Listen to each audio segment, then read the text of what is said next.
ਸਰਦੀ ਬਹੁਤ ਏ, ਰਜ਼ਾਈਆਂ 'ਚ ਵੜੇ ਰਹੀਓ, ਨਹਾਉਣ ਦੀ ਕੋਸ਼ਿਸ਼ ਬਿਲਕੁਲ ਨਾ ਕਰਿਓ। ਉਹ ਨਮੂਨੇ ਤੇ ਤੁਸੀਂ ਹੈਗੇ ਹੀ ਹੋ। ਕਿਤੇ ਨਮੂਨੀਆ ਨਾ ਹੋ ਜਾਏ।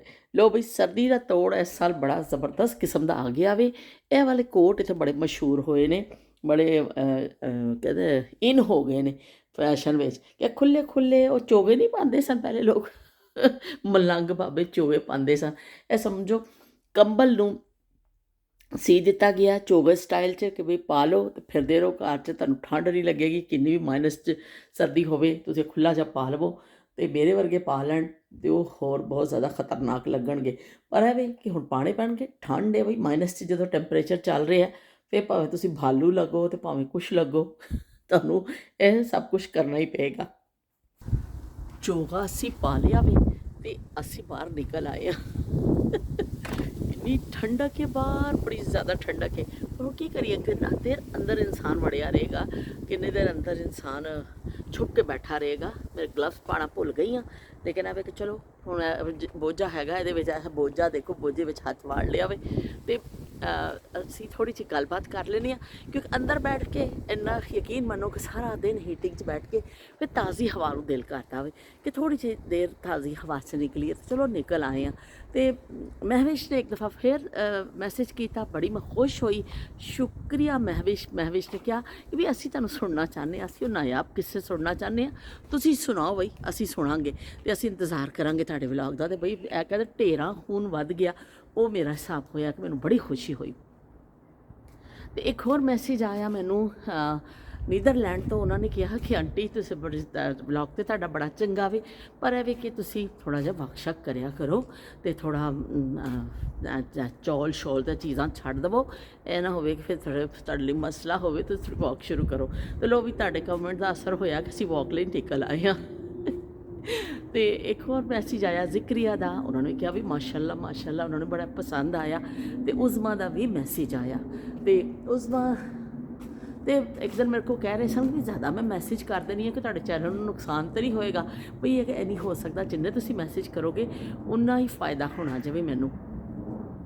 ਅਤੇ ਬਹੁਤ ਬਹੁਤ ਸ਼ੁਕਰੀਆ ਉਜ਼ਮਾ, ਰੈਗੂਲਰ ਮੈਸੇਜ ਕਰਦੇ ਨੇ ਮੈਨੂੰ, ਕਮੈਂਟ ਕਰਦੇ ਨੇ, ਮੇਰਾ ਮੂੰਹ ਤੋਂ ਮੈਸੇਜ ਨਿਕਲ ਜਾਂਦਾ, ਵੈਸੇ ਕਮੈਂਟ ਹੁੰਦਾ ਲਫ਼ਜ਼। ਅਤੇ ਉਹ ਕੀ ਕਹਿੰਦੇ ਨੇ, ਮੈਨੂੰ ਬੜਾ ਚੰਗਾ ਲੱਗਦਾ ਵੀ ਜਿਸ ਉਜ਼ਮਾ ਦਾ ਕਮੈਂਟ ਨਾ ਹੋਵੇ, ਪਰੇਸ਼ਾਨ ਹੋ ਜਾਣੀ ਵੀ ਕੀ ਹੋ ਗਿਆ। ਉਜ਼ਮਾ ਤੁਹਾਡਾ ਵੀ ਮੈਂ ਬਹੁਤ ਸ਼ੁਕਰੀਆ। ਤੁਸੀਂ ਕੜੀ ਦੇ ਹਵਾਲੇ ਲਿਖਿਆ ਕਿ ਪਹਿਲੇ 2-3 ਘਰਾਂ ਵਿੱਚ ਭੇਜੀ ਜਾਂਦੀ ਸੀ ਕੜੀ, ਅਤੇ ਕੋਈ ਖਾਣਾ ਪਕਾਇਆ ਜਾਂਦਾ ਸੀ ਸਪੈਸ਼ਲੀ ਕੜੀ, ਔਰ ਫਿਰ ਪੜੋਸੀਆਂ ਨੂੰ ਫਿਰ ਉਹ ਦਿੱਤੀ ਜਾਂਦੀ ਸੀ, ਫਿਰ ਖਾਧਾ ਜਾਂਦਾ ਸੀ। ਅੱਜ ਕੱਲ੍ਹ ਕਿਸੇ ਦੇ ਘਰ ਭੇਜ ਦੇਵੋ ਤਾਂ ਲੋਕ ਸ਼ੱਕ ਕਰਦੇ ਨੇ। ਅਤੇ ਗੱਲ ਵਾਕਈ ਠੀਕ ਕਹੀਏ ਤੁਸੀਂ ਕਿ ਅੱਜ ਕੱਲ੍ਹ ਕਿਸੇ ਘਰ ਭੇਜੋ ਕਹਿਣਾ ਇਹਨੇ ਜਾਦੂ ਕਰਾ ਕੇ ਭੇਜਿਆ ਸਾਡੇ 'ਤੇ। ਇਹ ਬੜਾ ਆਮ ਇਹ ਚੀਜ਼ ਹੋ ਗਈ ਹੈ। ਪਹਿਲੇ ਜ਼ਮਾਨੇ ਵਾਲੀਆਂ ਮੁਹੱਬਤਾਂ ਔਰ ਚੀਜ਼ਾਂ ਹੁਣ ਨਹੀਂ ਰਹੀਆਂ। ਅਤੇ ਸ਼ਬੀਰ ਹੁਸੈਨ ਸਾਹਿਬ ਨੇ ਕੱਲ੍ਹ ਮੈਨੂੰ ਲਿਖਿਆ ਕਿ ਉਹਨਾਂ ਨੇ ਕਮੈਂਟ ਕੀਤਾ, ਅਮਰੀਕਾ ਰਹਿੰਦੇ ਨੇ ਸ਼ਬੀਰ ਹੁਸੈਨ ਸਾਹਿਬ ਵੀ, ਅਤੇ ਉੱਥੋਂ ਉਹ ਕਹਿੰਦੇ ਇਸਲਾਮਾਬਾਦੋਂ ਮੈਨੂੰ IFX, ਇਸਲਾਮਾਬਾਦੋਂ ਮੈਨੂੰ IFX, ਸੋਹਣਿਆਂ ਦੇ ਉੱਤੇ ਲੱਗੇ ਕਰੇਗਾ ਟੈਕਸ। ਅਤੇ ਉਹ ਇਸਲਾਮਾਬਾਦੋਂ ਤੋਂ ਨਹੀਂ ਆਈ, ਮੈਨੂੰ ਅਮਰੀਕਾ ਤੋਂ ਉਹਨਾਂ ਨੇ ਕਮੈਂਟ ਕੀਤਾ ਸ਼ਬੀਰ ਹੁਸੈਨ ਸਾਹਿਬ ਨੇ ਵੀ ਤੁਸੀਂ ਜਿਹੜਾ ਰਹਿੰਦੇ ਸੋ ਕਰਾਚੀ, ਮਸ਼ਹੂਰ ਸ਼ਹਿਰ, ਰੋਸ਼ਨੀਓ ਕਾ ਸ਼ਹਿਰ, ਇੰਨਾ ਮਾਡਰਨ ਸ਼ਹਿਰ, ਔਰ ਉੱਥੇ ਹਰ ਸਹੂਲਤ ਸੀ ਜਿਸ ਜ਼ਮਾਨੇ 'ਚ ਕਿ ਤੁਸੀਂ ਤੁਹਾਨੂੰ ਤਾਂ ਕਿਸੇ ਚੀਜ਼ ਦੀ ਲੋੜ ਹੀ ਨਹੀਂ ਹੋਣੀ ਚਾਹੀਦੀ। ਤੁਸੀਂ ਉਸ ਸ਼ਹਿਰ ਵਿੱਚ ਰਹਿੰਦੇ ਹੋ ਜਿੱਥੋਂ ਫੈਸ਼ਨ ਚੱਲਦਾ ਵੇ ਔਰ ਜਿੱਥੋਂ ਚੀਜ਼ਾਂ ਸ਼ੁਰੂ ਹੁੰਦੀਆਂ ਨੇ। ਤੁਸੀਂ ਤਾਂ ਉਸ ਸ਼ਹਿਰ 'ਚ ਬਚਪਨ ਗੁਜ਼ਾਰਿਆ। ਅਤੇ ਸ਼ਬੀਰ ਹੁਸੈਨ ਸਾਹਿਬ, ਅਸੀਂ ਬੇਸ਼ੱਕ ਉਸੇ ਸ਼ਹਿਰ ਵਿੱਚ ਬਚਪਨ ਗੁਜ਼ਾਰਿਆ ਵੇ, ਪਰ ਅਸੀਂ ਉੱਥੇ ਦੇ ਮਜ਼ਾਫਾਤੀ ਇਲਾਕੇ 'ਚ ਰਹਿੰਦੇ ਸਾਂ। ਮੇਰੇ ਵਾਲਿਦ ਇੱਕ ਸੇਲਜ਼ਮੈਨ ਸਨ, ਸਾਨੂੰ ਫਖਰ ਹੈ, ਇਹਦੇ ਵਿੱਚ ਕੋਈ ਸ਼ਰਮਿੰਦਗੀ ਦੀ ਗੱਲ ਨਹੀਂ ਹੈ। ਪਰ ਸਾਡਾ ਛੋਟਾ ਜਿਹਾ ਇੱਕ ਮੁਹੱਲਾ ਸੀ, ਮਜ਼ਾਫਾਤੀ ਇਲਾਕਾ ਸੀ, ਕੋਈ ਲਸ਼ਕੇ ਪਸ਼ਕੇ ਵਾਲੀ ਸਾਡੀ ਜ਼ਿੰਦਗੀ ਨਹੀਂ ਸੀ। ਅਤੇ ਬਸ ਉਹ ਟ੍ਰੇਨ 'ਤੇ ਬੈਠ ਕੇ ਮੇਰੇ ਅੱਬੂ ਜਾਂਦੇ ਹੁੰਦੇ ਸਨ, ਔਰ ਬਸ ਉਹਨਾਂ ਨੇ ਆਪਣੀ ਰੋਜ਼ੀ ਰੋਟੀ ਕਮਾ ਕੇ ਸ਼ਾਮ ਨੂੰ ਘਰ ਆ ਜਾਣਾ। ਅਸੀਂ ਛੋਟਾ ਜਿਹਾ ਮੁਹੱਲਾ ਸੀ, ਬੱਚੇ ਆਪਸ 'ਚ ਖੇਡ ਲਿਆ, ਔਰਤਾਂ ਨੇ ਆਪਸ 'ਚ ਗੱਲਾਂ ਕਰ ਲਈਆਂ, ਅਤੇ ਸਬਜ਼ੀਆਂ ਕੱਟ ਲਈਆਂ, ਬਹਿ ਕੇ ਹਾਂਡੀਆਂ ਪਕਾ ਲਈਆਂ। ਉਹ ਦੌਰ ਐਸਾ ਸੀ ਕਿ ਤੰਦੂਰ ਲੱਗਦਾ ਸੀ। ਜਦੋਂ ਮੇਰੀ ਫੁੱਫੋ ਦੇ ਘਰ ਤੰਦੂਰ ਸੀ, ਅਤੇ ਉਹਨਾਂ ਨੇ ਜਦੋਂ ਦੁਪਹਿਰ ਨੂੰ ਤਾਣਾ ਤਾਂ ਉਹਨਾਂ ਨੇ ਕਹਿਣਾ ਕਿ ਵੀ ਆ ਜਾਓ, ਰੋਟੀ ਆਪਣੇ ਆਟਾ ਗੁੰਨ ਕੇ ਆ ਜਾਓ, ਰੋਟੀਆਂ ਪਕਾ ਲਓ। ਉਹ ਤੰਦੂਰ ਜਿੱਦਣ ਲੱਗਣਾ ਸਾਰੀਆਂ ਨੇ ਆਪਣੇ ਆਪਣੀ ਰੋਟੀ ਪਕਾ ਲੈਣੀ। ਇੱਕ ਵੱਡਾ ਸਾਰਾ ਬੂਟਾ ਸੀ ਮੇਰੀ ਫੁੱਫੋ ਦੇ ਸੇਨ ਵਿੱਚ, ਉੱਥੇ ਮੰਜੀਆਂ ਵਿੱਚ ਵਿਛੀਆਂ ਹੁੰਦੀਆਂ ਸਨ। ਦੁਪਹਿਰ ਨੂੰ ਸਾਰੀਆਂ ਔਰਤਾਂ ਨੇ ਕੰਮਕਾਜ ਕਰਕੇ ਆ ਜਾਣਾ। ਬੱਚਿਆਂ ਨੇ ਜਦੋਂ ਸਕੂਲੋਂ ਆਉਣਾ ਤੇ ਉਹ ਸਾਰੇ ਬੱਚੇ ਖੇਡਦੇ ਹੁੰਦੇ ਸਨ। ਔਰਤਾਂ ਸਭ ਕੋਈ ਸਿਲਾਈ ਕਰ ਰਹੀ ਹੈ ਬੈਠ ਕੇ ਆਪਣੀ, ਕਿਸੇ ਨੇ ਆਪਣਾ ਕਢਾਈ ਕਰਨੀ ਹੈ, ਕਿਸੇ ਨੇ ਕੋਈ ਬਟਨ ਲਾਣੇ ਨੇ ਬੱਚਿਆਂ ਦੇ ਉੱਤੇ, ਕਿਸੇ ਨੇ ਤਰਪਾਈ ਕਰਨੀ ਹੈ, ਕੋਈ ਸਬਜ਼ੀ ਕੱਟ ਰਹੀ ਹੈ। ਸਾਰੀਆਂ ਇਕੱਠੀਆਂ ਹੋ ਕੇ ਬਹਿ ਜਾਂਦੀਆਂ ਸਨ। ਉਹ 2 ਘੰਟੇ, ਘੰਟਾ ਡੇਢ ਜਿਹਾ ਸਾਰੀਆਂ ਨੇ ਗੱਪਸ਼ਪ ਮਾਰਨੀ ਔਰ ਆਪਸ ਵਿੱਚ ਗੱਲਬਾਤ ਕਰਨੀ।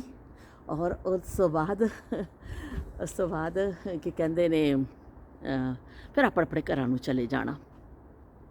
ਸਲਾਮ ਕਰ ਲਵਾਂ, ਗੁਜ਼ਰ ਰਹੇ ਨੇ ਇੱਥੋਂ।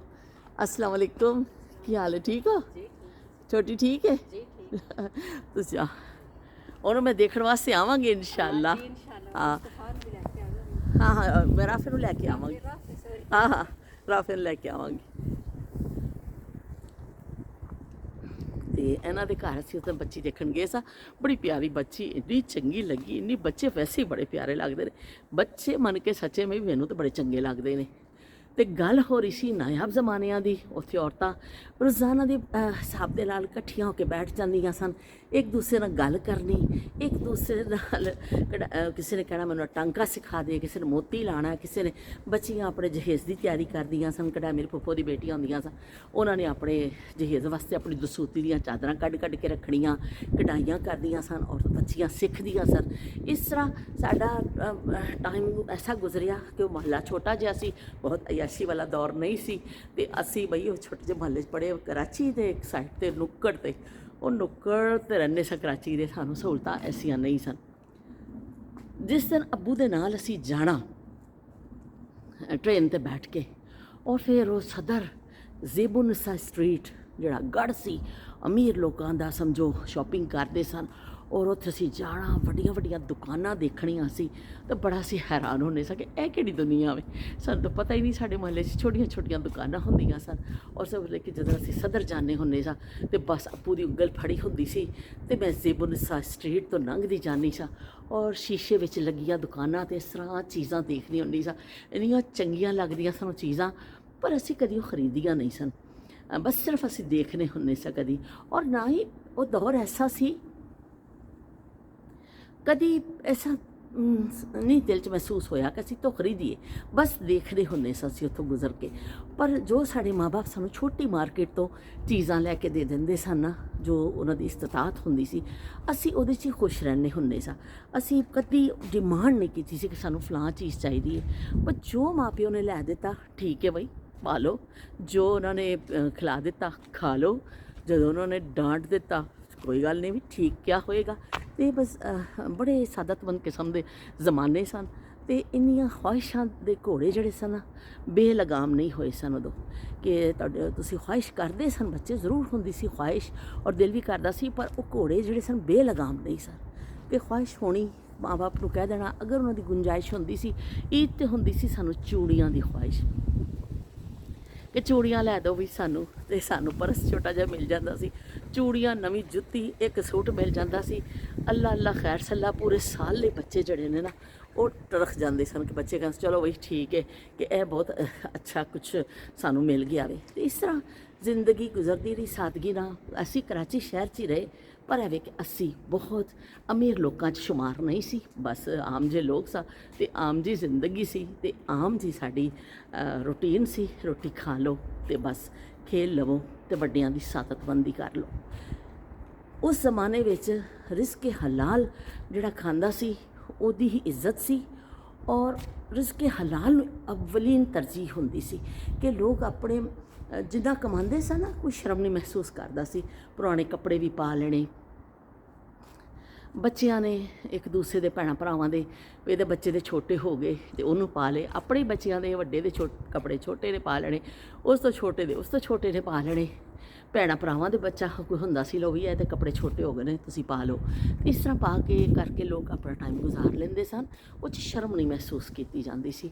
ਹੋਰ ਅਤੇ ਹੋਰ ਲੰਡੇ ਚੋਪੜੇ ਕੱਪੜੇ ਪਾ ਕੇ ਅਸੀਂ, ਸਾਡੇ ਅੱਬੂ ਨੇ ਲੈ ਕੇ ਆਉਣੇ ਸੀ, ਅਤੇ ਹਮੇਸ਼ਾ ਲੰਡੇ ਦੇ ਸਵੈਟਰ ਪਾਏ। ਅਤੇ ਬੜੇ ਅਸੀਂ ਕੀ ਕਹਿੰਦੇ ਨੇ, ਬੜੇ ਖੁਸ਼ ਵੀ ਹੁੰਦੇ ਸਾਂ, ਹੈਪੀ ਹੁੰਦੇ ਸਾਂ, ਬੜਾ ਖੁਸ਼ ਹੋਇਆ ਕਿ ਵੀ ਨਵੇਂ ਨਵੇਂ ਸਵੈਟਰ ਮਿਲ ਗਏ ਨੇ। ਸਾਨੂੰ ਪਤਾ ਹੀ ਨਹੀਂ ਸੀ ਕਿ ਨਵੇਂ ਸਵੈਟਰ ਵੀ ਮਿਲਦੇ ਹੁੰਦੇ ਨੇ, ਅਸੀਂ ਉਹਨਾਂ 'ਚ ਖੁਸ਼ ਹੋ ਜਾਂਦੇ ਸਾਂ। ਅਤੇ ਚਲੋ ਵੀ ਉਹ ਦੌਰ ਜ਼ਿੰਦਗੀ ਦਾ ਬਿਹਤਰੀਨ ਦੌਰ ਸੀ ਜਿਹੜਾ ਗੁਜ਼ਰ ਗਿਆ। ਅਤੇ ਮੈਂ ਇਸ ਤੋਂ ਹੀ ਇਹ ਵਕਤ ਯਾਦ ਕਰਨੀ ਹਾਂ ਕਿ ਅਸਲ ਇਨਸਾਨ ਹੋਈ ਹੈ ਜਿਹੜਾ ਆਪਣਾ ਪਿੱਛਾ ਨਹੀਂ ਭੁੱਲਦਾ, ਜਿਹੜਾ ਆਪਣੇ ਪਿੱਛੇ ਨੂੰ ਯਾਦ ਰੱਖਦਾ ਵੇ, ਜਿਹੜਾ ਹਮੇਸ਼ਾ ਆਪਣੀ ਅਸਲੀਅਤ ਨੂੰ ਯਾਦ ਰੱਖੇ ਨਾ, ਉਹੀ ਅਸਲ ਇਨਸਾਨ ਜੇ ਉਹ ਤੁਹਾਡੇ ਕੋਲ ਪੈਸਾ ਆ ਗਿਆ ਔਰ ਤੁਸੀਂ ਆਪਣਾ ਪਿੱਛਾ ਭੁੱਲ ਗਏ ਤਾਂ ਕੋਈ ਇਨਸਾਨ ਥੋੜ੍ਹੀ ਹੋ ਤੁਸੀਂ ਫਿਰ ਤੁਸੀਂ ਸਮਝੋ ਤੁਸੀਂ ਝੂਠੇ ਲੋਕ ਹੋ।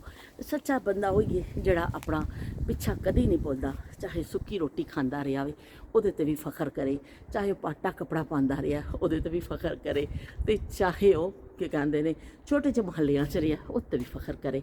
ਅਸੀਂ ਅੱਜ ਵੀ ਆਪਣੇ ਉਸ ਮੁਹੱਲੇ 'ਚ ਜਾਂਦੇ ਹਾਂ, ਹੁਣ ਤਾਂ ਉੱਥੇ ਵੀ ਕਾਫੀ ਤਰੱਕੀ ਹੋ ਗਈ ਹੈ ਕਿਉਂਕਿ ਕਰਾਚੀ ਬਹੁਤ ਫੈਲ ਚੁੱਕਿਆ, ਹੁਣ ਕਾਫੀ ਦੁਕਾਨਾਂ ਬਣ ਗਈਆਂ ਨੇ ਉੱਥੇ ਔਰ ਬਹੁਤ ਅੱਛਾ ਹੁਣ ਸਾਡਾ ਮਤਲਬ ਬਹੁਤ ਵੀ ਉਹ ਤਾਂ ਨਹੀਂ ਜਿਹੜੇ ਸਾਰੇ ਹੁਣ ਅੱਜ ਕੱਲ੍ਹ ਤਾਂ ਨਵੀਆਂ ਨਵੀਆਂ ਸੁਸਾਇਟੀਜ਼ ਬਣ ਗਈਆਂ, ਪਰ ਸਾਡੇ ਇਲਾਕੇ ਨੇ ਵੀ ਬੜੀ ਤਰੱਕੀ ਕਰ ਲਈ ਹੈ। ਪਰ ਐਵੇਂ ਕਿ ਨਹੀਂ, ਮੈਨੂੰ ਉਹ ਦੌਰ ਹਾਲੇ ਵੀ ਯਾਦ ਹੈ ਜਦੋਂ ਸਾਡੇ ਮੁਹੱਲੇ 'ਚ ਕੋਈ ਇੱਕ ਗਾੜੀ ਵੀ ਨਹੀਂ ਹੁੰਦੀ ਸੀ, ਅਤੇ ਸੜਕ ਤੋਂ ਜਦੋਂ ਗੱਡੀ ਲੰਘਦੀ ਸੀ ਕੋਈ, ਅਤੇ ਅਸੀਂ ਦੇਖਦੇ ਹੁੰਦੇ ਸਾਂ ਗੱਡੀ ਆ ਗਈ ਅਤੇ ਅਸੀਂ ਸਾਰੇ ਬੱਚੇ ਸ਼ੋਰ ਪਾ ਦਿੰਦੇ ਸਾਂ ਕਿਉਂਕਿ ਗੱਡੀ ਕਦੀ ਸਾਡੇ ਮੁਹੱਲੇ 'ਚ ਕਿਸੇ ਕੋਲ ਹੈ ਹੀ ਨਹੀਂ ਸੀ। ਅਤੇ ਬਹਿਰਹਾਲ ਇਸ ਤਰ੍ਹਾਂ ਸਾਡਾ ਬਚਪਨ ਗੁਜ਼ਰਿਆ, ਨਾਲੋਂ ਨਾਲ ਅਸੀਂ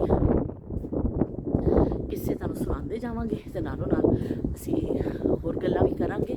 ਬਹਿਰਹਾਲ ਐ ਵੀ ਕਿ ਹੁਣ ਮੈਂ ਤੁਹਾਡੇ ਕੋਲ ਇਜਾਜ਼ਤ ਚਾਹੁੰਦੀ ਹਾਂ।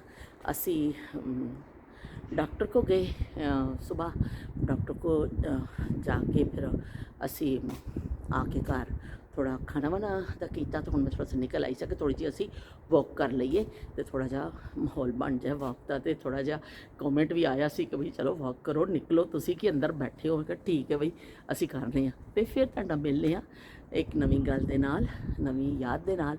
मैं तुहानू इस तरह माजी दे किस्से सुणांदी रवांगी, उन्हां ज़मानिਆਂ दी याद दवांदी रवांगी। तुहानू मैं सुना के ही छड्डना, तुहानू मैं जेह्ड़े ज़ुबानी याद करवाने ने सारियां चीज़ां। ते फिर मिलने आ। अल्लाह हाफिज़ ते रब रखा।